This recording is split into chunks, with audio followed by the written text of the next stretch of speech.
할렐루야. 각처에서 주님을 예배하는 모든 성도님들을 주님의 이름으로 환영합니다. 함께 주가 일하시네 찬양 올려드리겠습니다.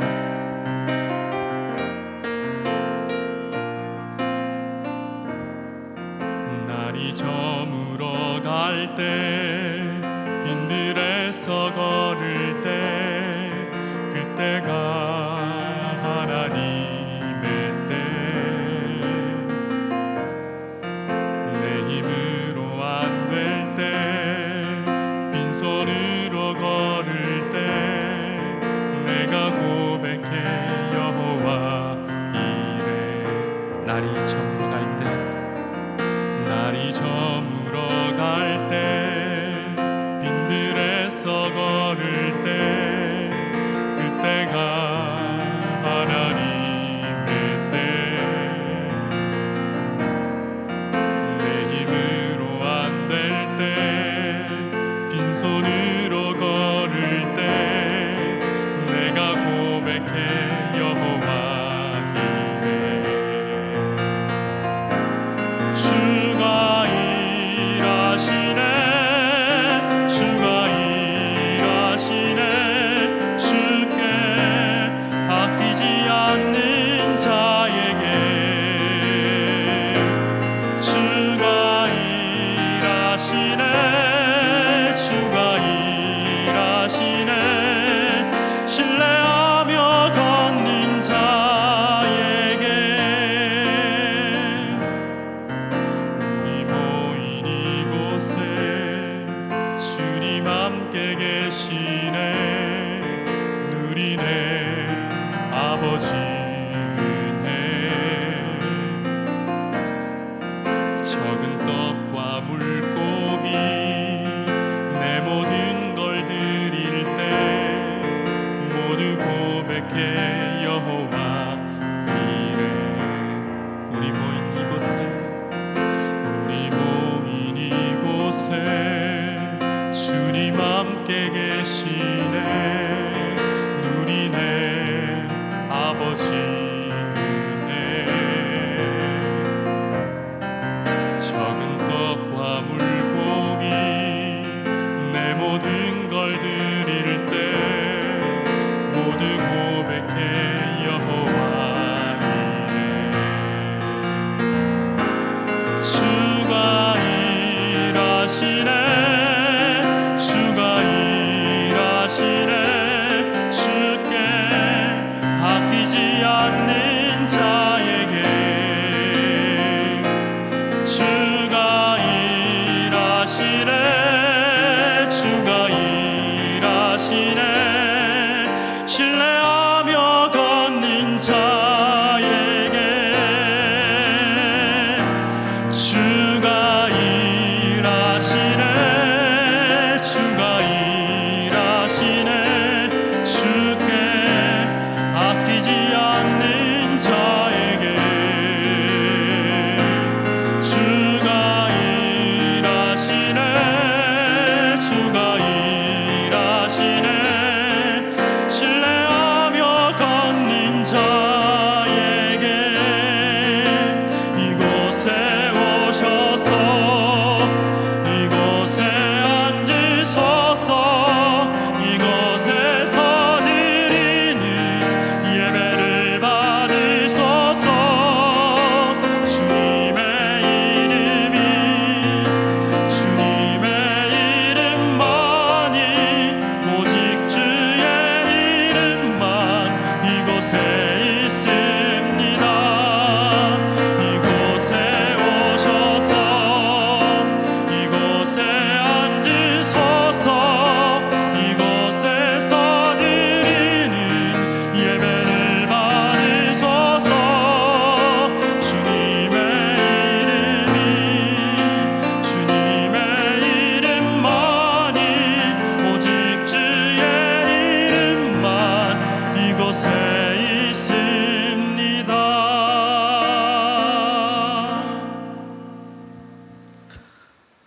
묵도하심으로 8월 26일 수요 예배를 하나님께 올려드리겠습니다.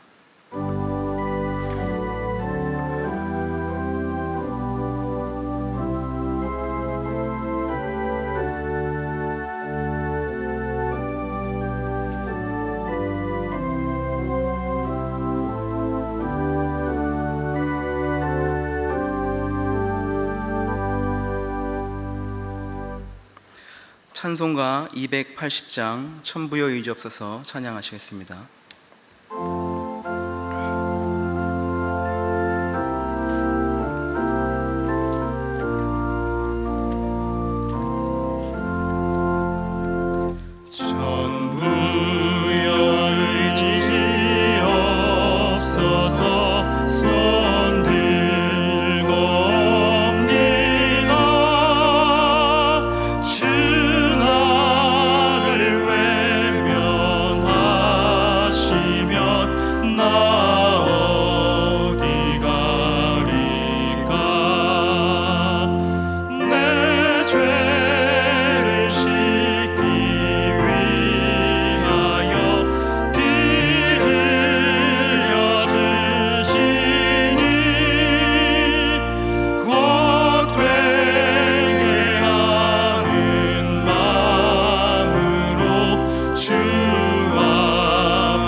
기도하시겠습니다.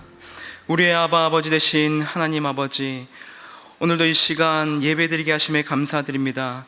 오늘도 우리는 주님의 존전 앞에 서 있습니다. 각 처에서 주님을 예배하는 자들에게 성령 하나님께서 임재하시어 예배드리는 모든 이들에게 주의 영광으로 가득 덮어 주시옵소서. 어려움에 처해 있는 작금의 이 시간에 비록 영상으로 예배를 드리지만 영과 진리로 예배하는 모든 이들에게 하늘의 은혜가 충만히 넘치는 시간 되게 해 주시옵소서. 우리는 지금 너무나 어려운 시기를 지나고 있습니다. 올 초부터 시작하여 지금까지도 유례없는 전염병으로 인하여 고통을 당하고 있으며 이제는 코로나 2차 대유행에 직면해 있습니다. 또한 유례없는 홍수로 많은 피해가 있었습니다. 주님, 이 나라를 불쌍히 여겨주시고 이로 인하여 고통받고 피해받는 모든 성도와 국민과 민족에게 다시 회복의 역사를 경험하게 해 주시옵소서. 환란을 경험하고 그치는 세대가 아니라 땅에 기초를 놓으시고 바다를 가두시며 구름으로 옷을 만드시고 우레와 번개의 길을 내시는 주님을 더욱 신뢰할 수 있는 믿음의 세대가 되게 해 주시옵소서. 주 앞에 나와 다시 엎드려 경성하며 회개의 열매를 맺는 은혜의 세대가 되게 해 주시옵소서.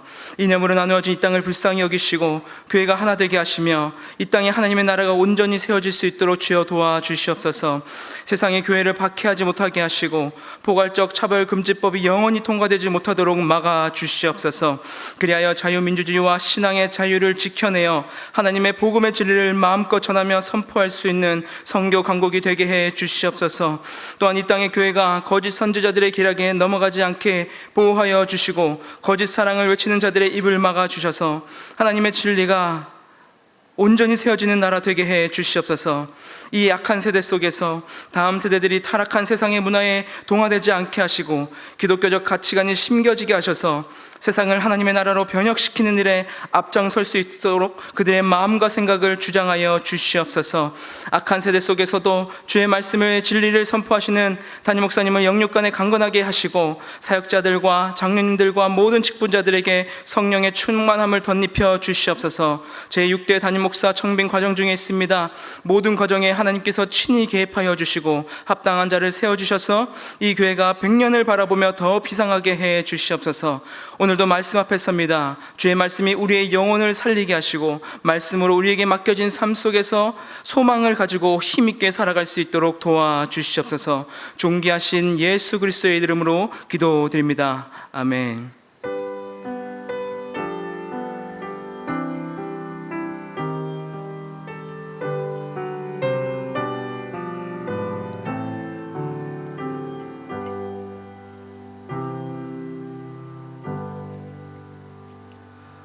네, 교회 소식입니다. 대구동신교회는 동성애에 대한 반대와 비판조차 처벌하려는 포괄적 차별금지법을 반대합니다.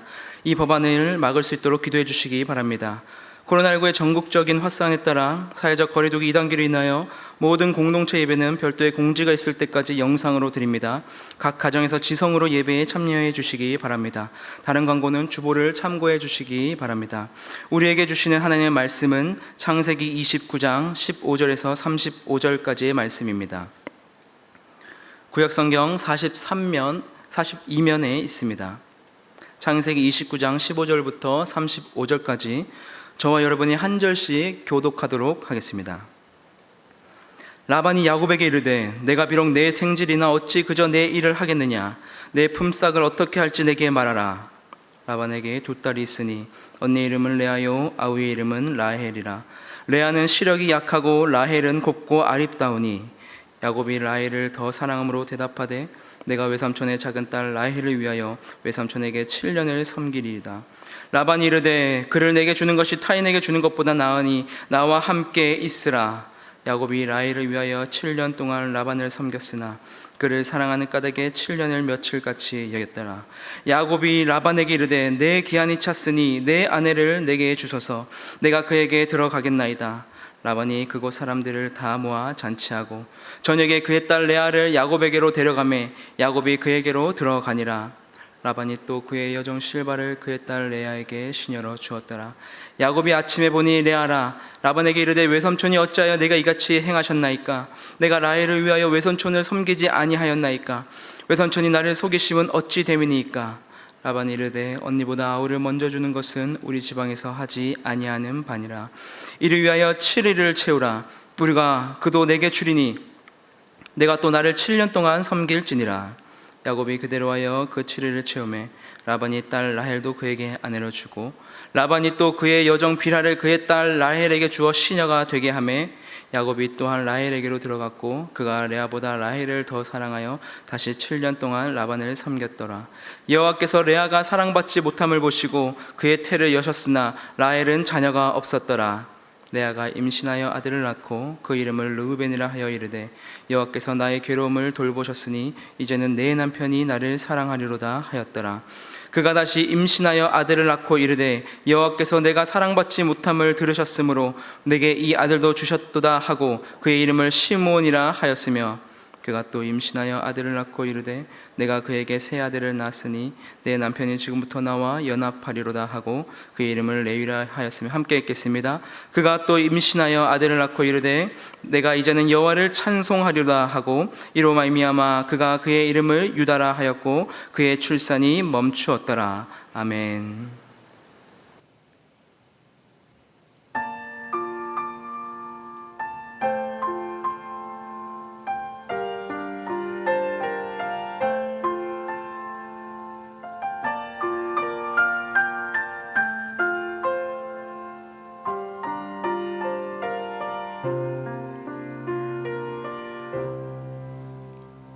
내 평생 살아온 길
아멘. 귀한 찬양 감사합니다.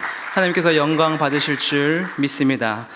코로나19로 인하여서 영상으로 예배를 드리게 되어서 한편은 참으로 마음이 무겁습니다. 하지만 각자 계신 처소에서 지성으로 예배 드릴 때 충만한 은혜가 동일하게 임할 줄 믿습니다. 지금 우리는 너무나 어려운 시대에 살아가고 있습니다. 코로나19로 인하여서 더운 날씨에 마스크를 쓰고 다녀야 되고, 또 우리의 경제는 무너져 가고 있고, 사람을 만나는 것조차 두려운 시대에 우리는 살아가고 있습니다. 이제는 코로나가 재확산되어서 더 어려운 시기를 맞이하고 있죠.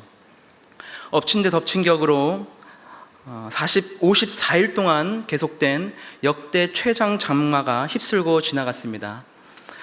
철갑상어 양식이라는 시민은 5년간 1200마리를 키웠는데 300마리를 잃었다고 합니다. 수만 평에 1300일간 공들여 키웠던 인삼은 하루아침에 다 썩어버렸다고 합니다. 태양광과 풍력 발전은 에너지 수급이 6분의 1로 급감했습니다. 이번 장마로 38명이 사망하고 12명이 실종했습니다. 그 위에는 폭염이 왔고, 또 지금은 또 태풍이 올라오고 있습니다. 미국 캘리포니아에서는 1억 개 이상의 천둥이 쳐서, 번개가 쳐서 대형 산불이 일어나고 있고, 서울 면적의 7배가 되는 지역을 태워버리고 있습니다. 그리고 불과 토네이도가 결합된 파이어네이도가 일어나서 사람들을 놀라게 하고 있습니다. 얼마 전에는 레바논 베이루트 항구에서 대폭발이 일어나서 4,000명 이상의 사상자가 나왔습니다. 이러한 시대를 보고 있으면 곧 종말이 올 것 같습니다. 이뿐만이 아니라 우리 주변을 돌아보아도 정치, 사회, 문화, 예술, 어디 하나 소망을 볼 수 없는 것만 같습니다. 이러할 때 우리는 무엇을 붙잡고 살아가야 할까요? 어디에 소망을 두며 살아가야 할까요?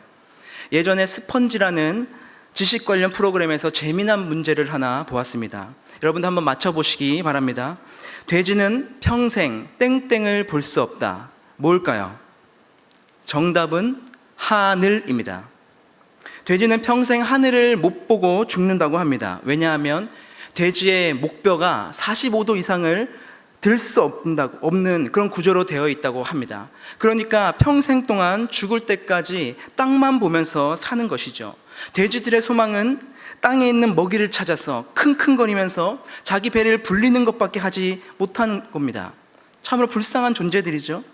그런데 이 돼지도 하늘을 본 때가 있다고 합니다.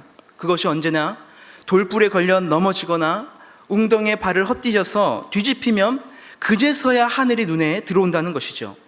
돌불에 걸려 넘어지고 웅덩이에 빠져 넘어지는 것은 아프지만 그제서야 이 돼지는 하늘을 볼 수 있는 것입니다. 영적인 존재에게도 우리들에게도 교훈을 줍니다. 많은 사람들은 이 땅을 바라보면서 이 땅의 욕심과 정욕과 권력과 명예와 이익에만 몰두합니다. 하늘이 있는 것을 모르는 것이죠. 영적으로 목표가 굳어 있는 것입니다. 땅만 보고 살아갑니다.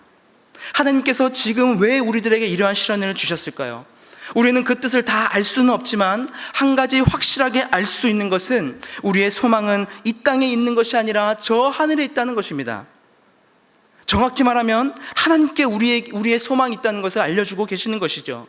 돌뿌리에 걸려 넘어져야만 하늘을 볼 수 있는 돼지처럼 세상 사람들은 악에 물들어 살아가고 있는 것을 경고하시는 것이고, 우리 성도들에게는 비록 발을 헛디뎌 넘어지고 부딪혀서 고통을 당해도 하나님께 소망을 둘 수 있는 시선을, 그 기회를 우리에게 주시는 겁니다. 지금 이 어려운 시기를 극복하고 우리 현실의 힘듦을 이길 수 있는 능력이 우리 하나님께 있음을 깨닫게 하실 줄 믿습니다. 그렇다면 어떻게 하면 우리는 좌절되고 이 낭만뿐인 이 세상 속에서 하나님께 시선을 두고 하나님께 소망을 두며 하나님을 찬양하는 삶을 살아갈 수 있을까요? 오늘 한 여인을 통해서 그 실마리를 찾아보고자 합니다. 한 불쌍한 여인이 있습니다. 이 여인은 하나님 아버지의 사랑을 제대로 받아본 적이 없습니다. 그리고 남편의 사랑도 받아본 적이 없습니다. 그녀는 늘 사랑에 결핍된 여인이었습니다. 그녀는 우리가 잘 알고 있는 라반의 첫 번째 딸이자 야곱의 첫 번째 아내였습니다. 레아입니다. 그녀의 아버지 라반은 어떤 사람이었을까요? 그녀의 아버지 라반은 정말 나쁜 사람이었습니다. 왜냐? 자기 딸을 돈 버는 순환으로 사용합니다. 라반은 야곱이 라헬에게, 둘째 딸 라헬에게 반해서 그녀를 달라고 했지만 그래서 7년을 일하라고 합니다. 사실 7년을 일하라는 것은 너무 많은 것을 야곱에게 요구하는 것이었습니다. 왜냐? 그 당시에 결혼을 할 때 보통 신랑이 신부 아버지에게 결혼 지참금으로 일반적으로 30에서 40세겔을 준다고 합니다. 10세겔을 1년치 봉급 정도라고 된다고 하는데 이 라반은 7년 봉사를 요구하는 것이죠. 그러면 70세겔을 요구하는 겁니다. 2배를 요구하고 있는 겁니다. 라반은 정말 돈에 미친 사람이었던 것이죠. 자기 딸을 팔아 먹으면서도 돈을 받으려고 하는 것입니다. 그런데 더 나쁜 것이 뭐냐? 약속을 지키지 않는 것입니다. 동생 라헬을 아내로 주지 않고 야곱이 결혼식을 하느라 그 당시에는 포도주를 마셨으니까 약간 취기가 있고 분간이 잘 안 되고 밤이 어두워서 잘 보지 않을 때 동생 라헬을 준 것이죠. 라헬이 아니라 레아를 들여보낸 것이죠. 그리고 7년을 더 일해야 너가 좋아하는, 너가 사랑하는 라헬을 준다고 한 겁니다. 그러니까 얼마나 나쁜 아버지입니까? 두 딸을 모두 팔아버린 거나 마찬가지인 것이죠. 돈에 집착하는 이 아버지 때문에 레아의 인생은 울과 슬픔으로 점철됩니다. 그래서 야곱이 삼촌 라반을 피해서 도망갈 때 이 레아와 라헬이 같이 도망갑니다. 그러면서 하는 말이 뭐냐? 창세기 31장 15절에 보면 아버지가 우리를 팔고 우리의 돈을 다 먹어버렸으니 아버지가 우리를 외국인처럼 여기는 것이 아니냐? 그녀의 아버지는 이런 아버지였다는 것이죠. 돈을 받아서 팔아버리는 겁니다. 그녀의 자녀들, 그의 딸들을 외국인처럼 여기는 겁니다. 이방인처럼 여기는 것이죠. 사랑받지 못하고 이 레아는 자라는 것이죠. 물고 취급받은 겁니다. 그런데 레아의 슬픔은 여기서 끝난 것이 아닙니다. 레아는 아버지에게서만 사랑을 받지 못한 것이 아니라 그녀의 남편이었던 야곱에게도 사랑을 받지 못합니다. 야곱은 아내를 외면합니다. 레아가 무슨 잘못이 있었을까요? 아버지의 성화에 못 이겨서 그냥 밤에 끌려 들어가서 어쩔 수 없이 야곱의 아내가 됩니다. 사기 결혼을 당하죠. 그래도 한 남자의 아내가 되었습니다. 하지만 결혼 첫날부터 이 여인의 결혼 생활은 순탄치 못합니다. 한 남자를 두고 한 집에서 두 여인이 같이 살아야 했습니다. 한 집 안에 두 아내가 있다는 것이 참으로 비참하죠. 그런데 그것마저도 자기 동생과 같이 살아야 됩니다. 이것도 힘든데 그녀의 남편은 그녀를 보아주지가 않습니다. 그녀의 남편은 그녀의 말도 들어주지 않습니다. 사랑하지 않습니다. 왜 야곱은 이 레아를 사랑하지 않았던 것일까요? 성경에서는 레아가 라헬보다 외모가 못났다고 말합니다. 17절 보시면 레아는 시력이 약하고 라헬은 곱고 아립다우니, 라헬은 곱고 아름다웠지만 반면에 레아는 시력이 약했다고 기록되어 있습니다. 여기서 히브리어를 보면 이 약하다라는 것은 락토트인데 첫 번째 의미로는 부족하다, 약하다라는 의미가 있습니다. 부정적인 의미죠. 그러나 긍정적인 뜻으로는 섬세하다, 부드럽다, 정교하다라는 뜻도 있습니다. 그래서 정말로 시력이 약했을 수도 있고 아니면 그 당시에 눈매가 부드러운 사람은 미의 기준에서 좀 떨어지는, 매력이 떨어진다는 말일 수도 있습니다. 어찌되었든 이 레아는 외적으로 매력이 있지 않았던 것 같습니다. 하지만 이 레아는 그 이름에서 찾아볼 수 있는 것이 뭐냐? 히브리어 라에서 이 레아가 유래되었는데 그 뜻은 일하다, 애쓰다, 지치다라는 의미를 지녔습니다. 이름에 그 뜻을 담아 놓았던 그 당시의 문화적 배경을 미루어 보면 아마 레아는 딸만 둘이 있는 이 라반의 집안에서 맏딸로서 혼자 온갖 가사를 도맡아서 했던 부지런하고 성실한 여성이었을지도 모릅니다. 그런데도 야곱은 레아의 다른 어떤 좋은 면, 긍정적인 면은 아무것도 보지 않고 온전히 라헬의 굽고 아립던 외모에만 관심을 가졌다는 것이죠. 그러니까 레아의 마음이 어떻겠습니까? 정말 좌절감을 느끼지 않았겠습니까? 그리고 레아가 야곱에게 사랑받지 못했던 두 번째 이유가 있습니다. 그것은 뭐냐? 야곱의 마음 가운데 레아를 향한 응어리진 감정이 있었을 것입니다. 왜 그럴까요? 저 여자만 없었어도 내가 7년을 종살이 할 필요가 없었을 텐데 왜 그때 내 방에 들어왔을까? 왜 나를 속인 걸까? 왜 나를 이렇게 힘들게 하는 거야? 그 비난의 화살이 레아에게 갔을 겁니다. 사실 레아도 피해자인데 오히려 레아가 더 약자인데도 불구하고 야곱은 전혀 레아를 돌보지 않습니다. 레아는 얼마나 억울하고 스스로 비참했겠습니까? 이렇게 레아는 아버지에게도 사랑받지 못하고 자기의 남편에게도 사랑받지 못하는 그런 인생을 살던 여인이었습니다. 이런 레아가 이렇게 비참한 인생을 살게 된 이유를 더 깊이 들여다보면 그것은 감정적이고 성적인 열망에 사로잡혀 외모에만 치중했던 야곱으로부터 출발합니다. 다른 것들은 아무것도 보지 않고 7년을 일했는데 속았는데 거기다 더 7년을 일하면서도 자신이 갈구하려는 그 여인을 차지하기 위해서 야곱의 그 잘못된 그 사랑과 노력에서 시작된 것이죠. 라반에게 사기를 당해도 라헬을 차지해야만 하는 겁니다. 그의 욕망을 보면 야곱은 자신의 삶의 안위와 요구들을 이곳에서 찾으려 한 것 같습니다. 야곱은 진정한 사랑을 몰랐습니다. 아버지인 이삭이나 어머니인 리브가에게서도 진정한 사랑을 배우지 못했습니다. 형에게서도 분노로 인하여서 피해 다녀야 했습니다. 삼촌인 라반도 그를 빼먹으려고만 했습니다. 그때 야곱은 하나님의 사랑도 제대로 알지 못했을 것입니다. 그때 만난 라헬은 지금까지 사랑받지 못하고 자란 자신의 그 사랑을 채울 수 있을 유일한 방법으로 여겼던 것입니다. 내 모든 것을 다 던져서라도 라헬을 얻는 것이 내 삶을 바로잡는 일일 거야. 이게 내 안위와 내 안정을 찾을 방법일 거야. 이것이 내 진짜 진실한 사랑일 거야. 그렇게 여긴 것이죠. 그러나 야곱의 이 진실한 사랑을 찾는 중에 여러분 동반되었던 환멸과 절망이 같이 찾아옵니다. 그 이후에 야곱의 왜곡된 자녀 사랑은 자녀들에게 나타납니다. 형제끼리의 다툼으로 나타나죠. 그래서 요셉을 팔아버리는 일이 나타납니다. 레아와 라헬은 서로 전쟁을 벌입니다. 사랑의 묘하기로 불리는 합판체를 놓고도 싸움을 벌이죠. 자녀를 많이 낳는 전쟁을 벌이죠. 자기 시종을 야곱에게까지 들여다보냅니다. 그러니까 여러분 그 가정이 어떻겠습니까? 상상해 보십시오. 다 깨어져 있지 않겠습니까? 그 가정 안에 환멸과 절망이 나타났을 겁니다. 레아의 가슴은 정말 찢어졌을 겁니다. 야곱이 진짜 사랑이라고 생각했던 것이 어떻습니까? 가정의 환멸을 가지고 온 것입니다. 여러분 오늘날도 마찬가지죠. 오늘날은 진짜 사랑이 없는 시대를 살아가고 있습니다. 가짜 사랑으로 자신을 채우는 시대를 살아가고 있습니다. 도덕적으로 무너지고 공동체와 가정을 무시하고 자신의 원함대로 자신의 욕망대로 살아가는 시대입니다. 이런 시대를 우리는 뭐라고 합니까?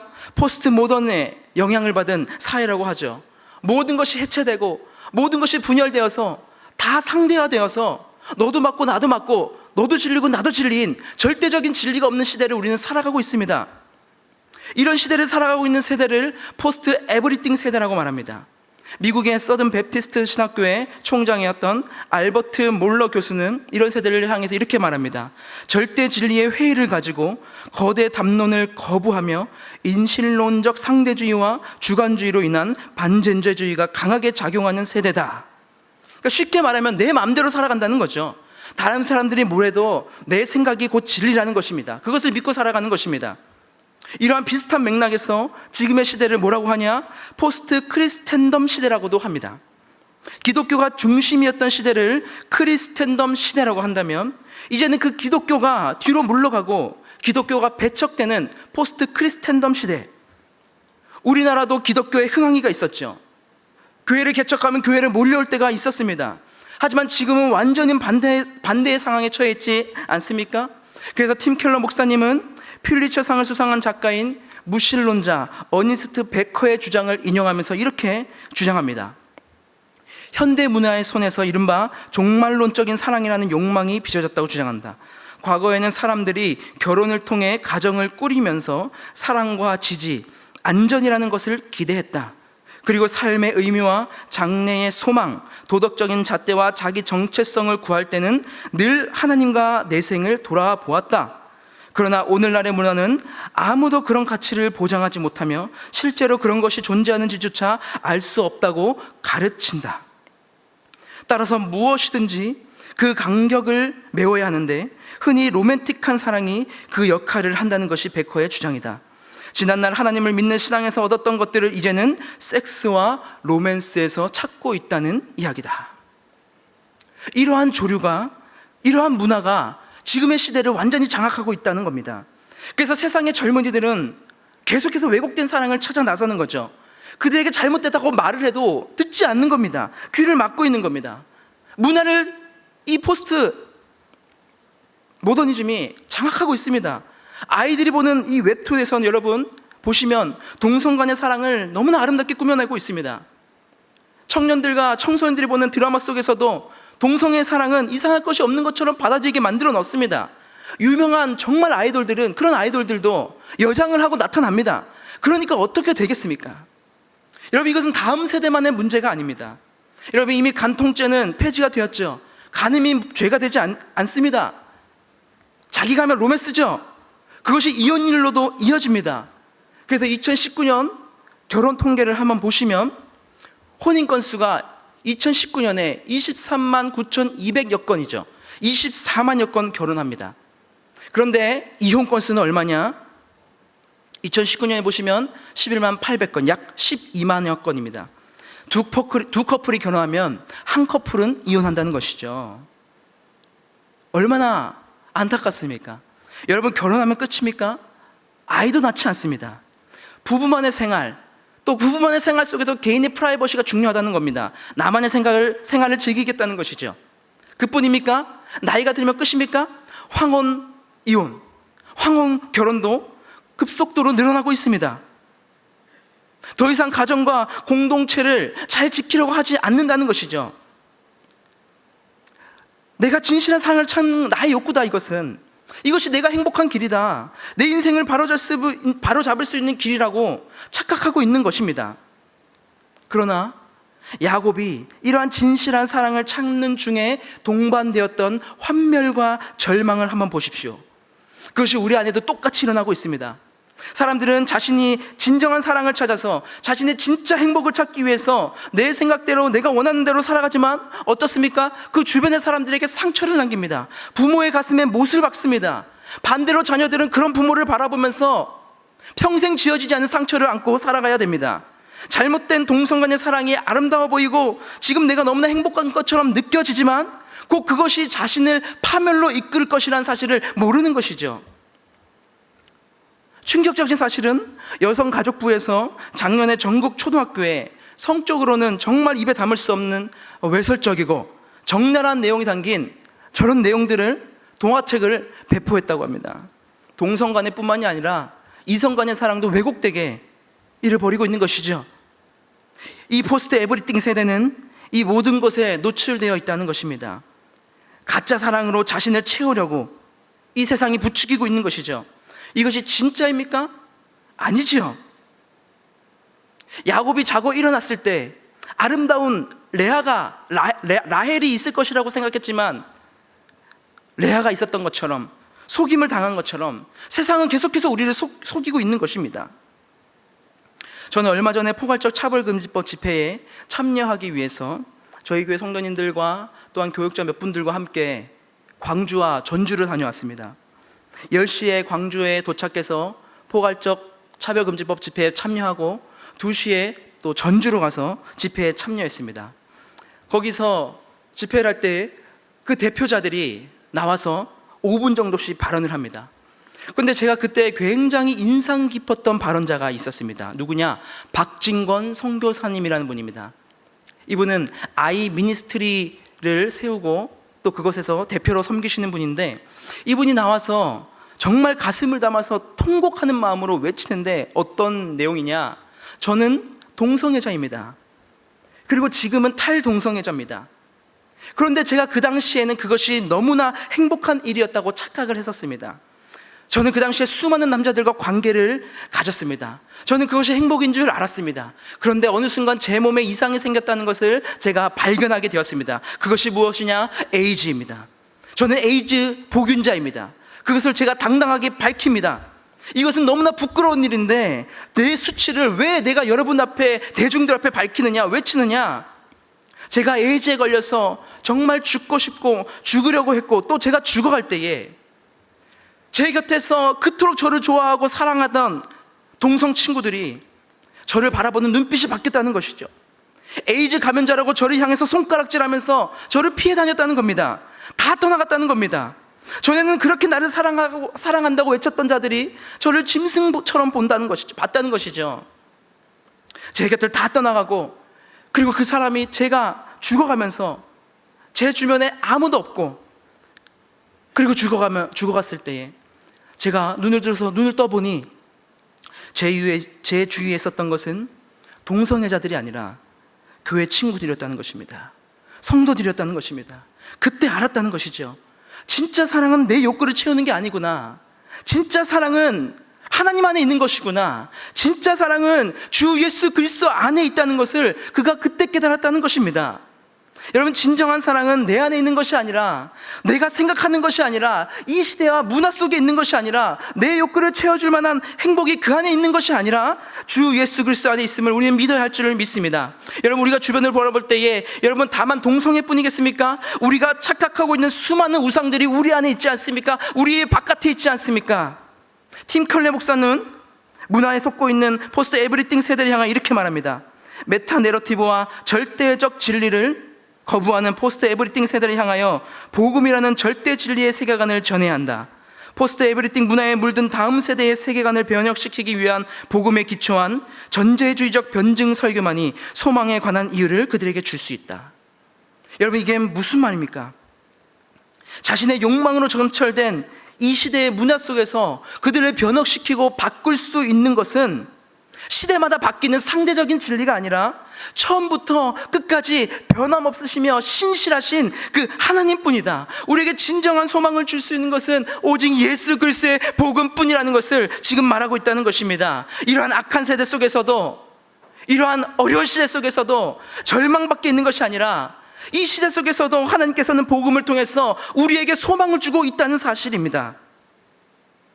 레아는 좌절되고 낙심되며 환멸을 느끼는 그 상황 속에서 자신을 돌아보지 않고, 자신을 아무도 돌아보지 않고, 남편마저도 자신을 보지 않는 그 환경 속에서 남편의 사랑을 계속해서 갈구하는 잘못된 소망을 품고 있습니다.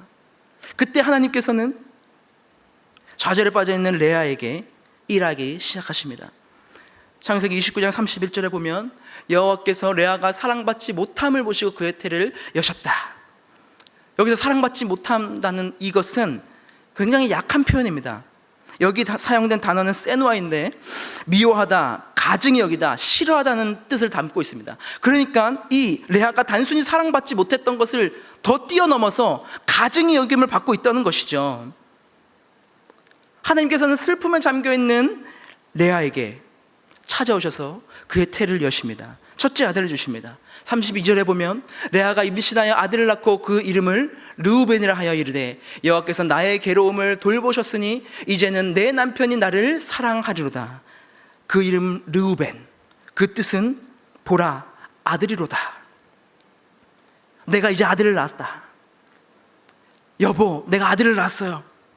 보세요, 당신의 아들이에요. 이제는 나를 좀 봐주세요. 내가 아들을 낳았잖아요. 나도 사랑받고 싶어요. 하지만 여전히 남편은 그를 보지 않습니다. 지금도 그렇지만 그 당시에는 아들을 낳는 것이 정말로 큰 축복이었습니다. 그러나 여전히 그의 남편인 야곱은 그를 보지 않습니다. 하나님께서 둘째 아들을 주십니다. 33절에 보면 그가 다시 임신하여 아들을 낳고 이르되 여호와께서 내가 사랑받지 못함을 들으셨으므로 내게 이 아들도 주셨도다 하고 그의 이름을 시므온이라 하였으며, 시므온, 듣다. 내가 또 아들을 낳았어요. 내 말 좀 들어주세요. 내 이야기 좀 들어주세요. 나도 사랑받고 싶어요. 하지만 여전히 사랑을 받지 못합니다. 하나님께서 셋째 아들을 주십니다. 34절에 보면 그가 또 임신하여 아들을 낳고 이르되 내가 그에게 새 아들을 낳았으니 내 남편이 지금부터 나와 연합하리로다 하고 그의 이름을 레위라 하였으며, 레위, 연합하다. 당신과 연합하고 싶어요. 나와 함께 해주세요. 나도 사랑받고 싶어요.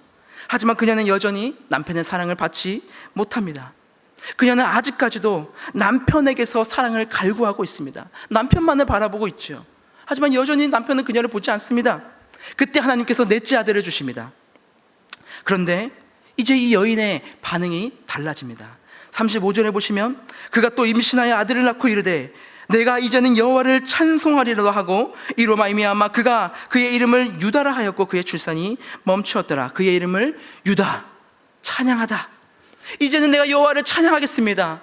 여기서 여호와는 그 당시 일반적인 신을 가리켰던 엘로힘이 아닙니다. 유일하신 하나님 여호와를 지금 부르고 있다는 것입니다. 레아는 그제서야 깨닫게 된 것입니다. 진정한 사랑은 남편에게서 오는 것이 아니구나. 진정한 행복은 사람에게서 오는 것이 아니구나. 아들을 낳고 내가 성취를 이루었다고 해서 행복한 것이 아니구나. 진짜 행복은 여호와 하나님에게서 나오는 것이구나. 레아는 그제서야 이제 깨닫게 됐다는 것입니다. 레아의 내면은 남편이 우상이었습니다. 하지만 하나님께서는 이 레아의 우상을 깨트려 가시는 작업을 하고 계셨던 것입니다. 레아의 내면은 남편을 우상으로 만들고 있었지만 그럼에도 불구하고 여호와의 이름을 부르고 있었던 그녀를 하나님께서는 돌보아 주셨다는 것이죠. 그래서 32절부터 35절까지 보시면 이 레아가 여호와께서 계속해서 여호와를 찾고 있습니다. 시몬을 낳을 때에도, 르우벤을 낳을 때에도 여호와를 찾고 있습니다. 레이를 낳을 때도 그 기저에는 여호와의 도우심을 구하고 있습니다. 그리고 결국에는 여호와 하나님을 찬양합니다. 하나님께서는 레아가 자녀를 낳으면 낳을수록 여호와 하나님께 소망을 두고 여호와 하나님께 시선을 두게 하고 계신다는 것이죠. 남편이 자신을 보아주지 않더라도 그녀는 진정으로 하나님을 찬양하는 자로 서게 되었다는 것입니다. 여러분, 이것이 하나님의 일하심입니다. 사랑하는 성도 여러분, 우리의 삶 속에서도 좌절과 절망의 상황이 있습니다. 우리는 그때 무엇을 찾고 있습니까? 무엇을 바라고 있습니까? 잘못된 가치관으로 다른 것들을 찾고 있습니까? 내 안에 다른 우상들을 붙잡고 있습니까? 우리가 그럼에도 불구하고 붙잡아야 될 것은 여호와 하나님이라는 사실입니다. 내 인생이 내 맘대로 안 되고 내 생각대로 흘러가지 않고 자꾸만 꼬이는 것 같고 세상의 환멸을 느끼고 세상은 정말로 어지럽고 재앙이 올 것만 같은 그런 상황 속에서도 우리가 해야 될 것은 무엇이냐? 하나님을 찾아야 된다는 것이죠.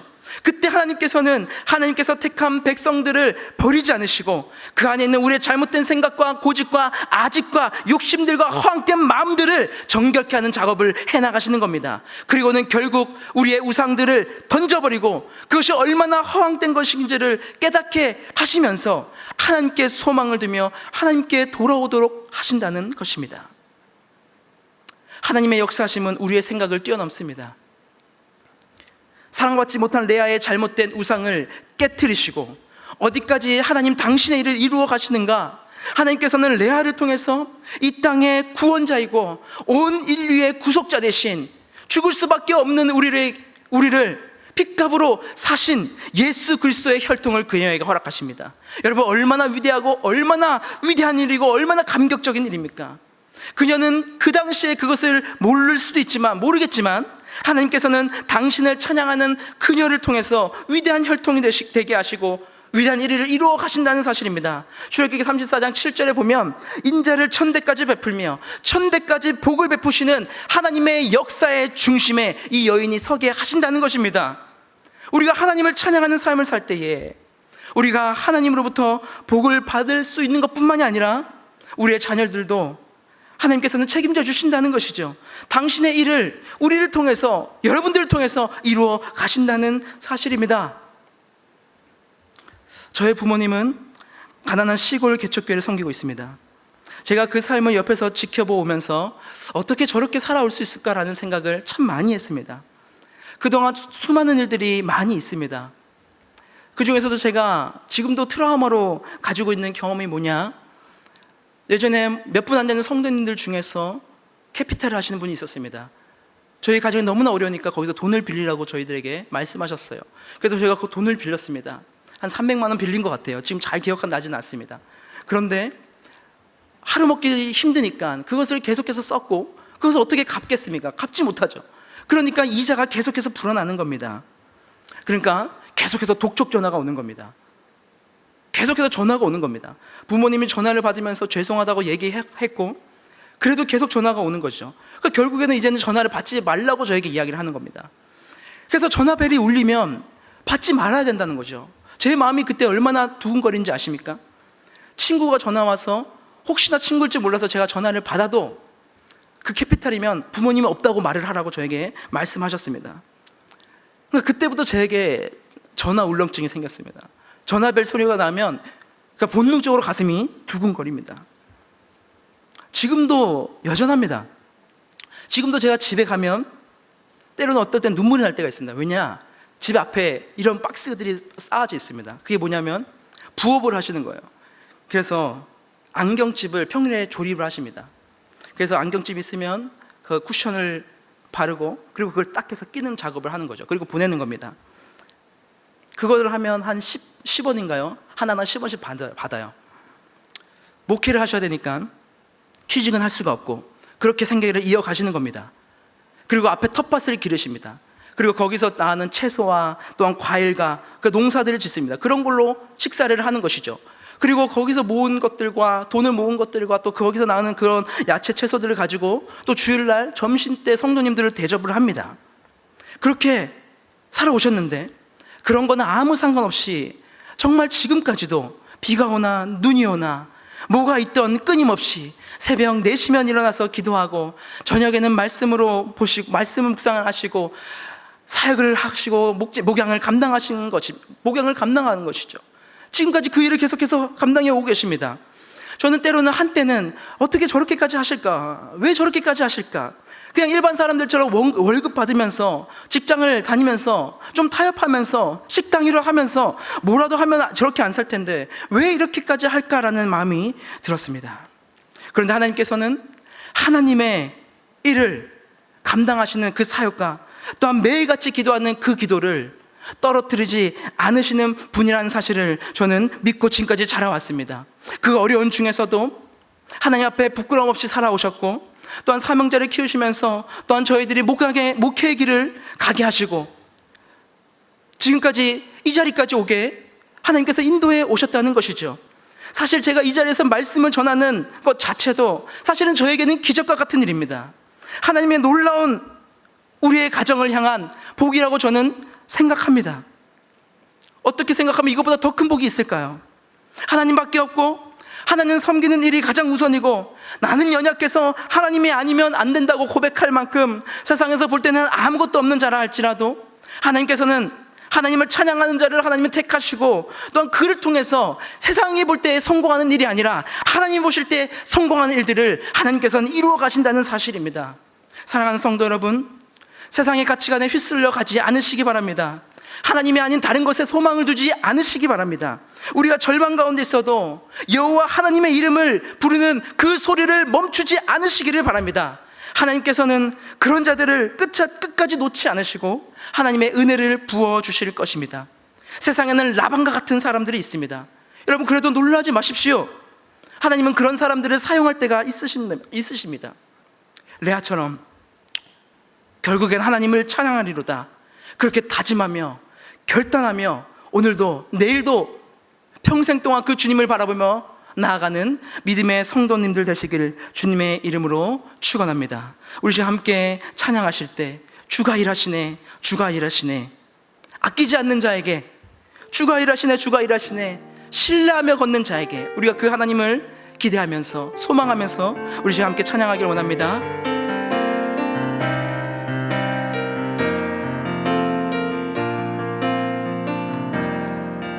날이 저물어 갈 때 빈들에서 걸을 때 그때가 하나님의 때 내 힘으로 안 될 때 빈손으로 걸을 때 내가 고백해 여호와 이래 우리 모인 이곳에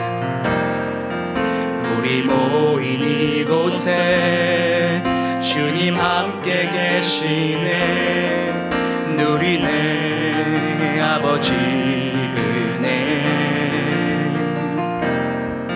적은 떡과 물고기 내 모든 걸 드릴 때 모두 고백해 여호와 이래 주가 일하시네.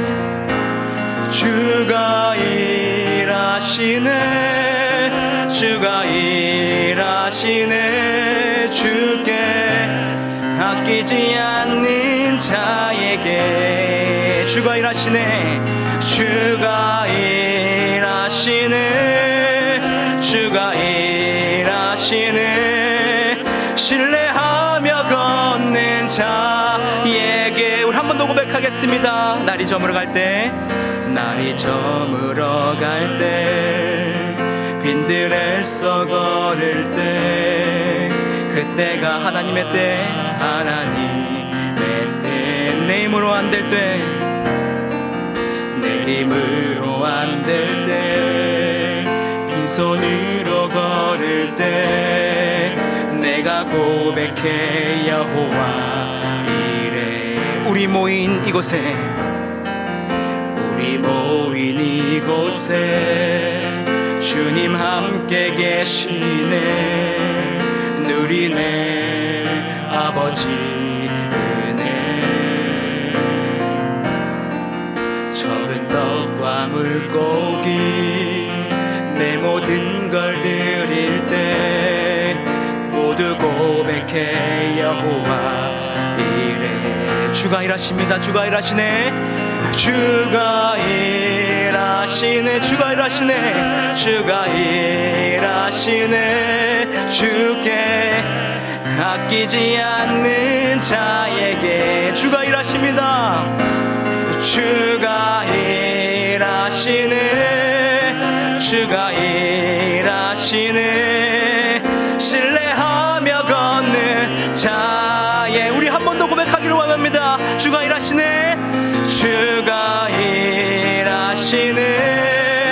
주가 일하시네. 주께 아끼지 않는 자에게 주가 일하십니다. 주가 일하시네. 주가 일하시네. 신뢰하며 걷는 자에게. 우리 시간 기도하겠습니다. 사랑과 은혜가 충만하신 하나님 아버지, 오늘도 우리가 그 주님을 소망하며 바라보기를 결단하며 이 시간 나아갑니다. 아버지, 우리 삶 가운데 절망과 환난과 또 우리가 세상을 봤을 때 정말 어지러운 일이 있다 할지라도 우리가 주님을 바라보며 주님을 찬양하며 주님께 소망을 두며 주님께 시선을 두는 일들을 우리가 멈추지 않게 하시고 날마다 주님께 소망을 두며 주님을 부르짖으며 나아갈 수 있는 주님의 복된 자녀들 될 수 있도록 주여 도우시고 함께하여 주시옵소서. 감사드립니다. 이 모든 말씀 존귀하신 예수 그리스도의 이름으로 기도드립니다. 아멘.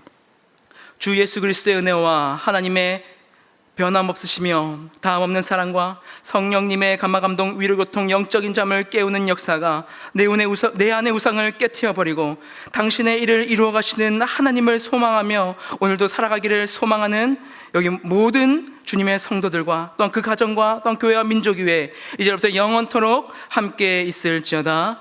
아멘.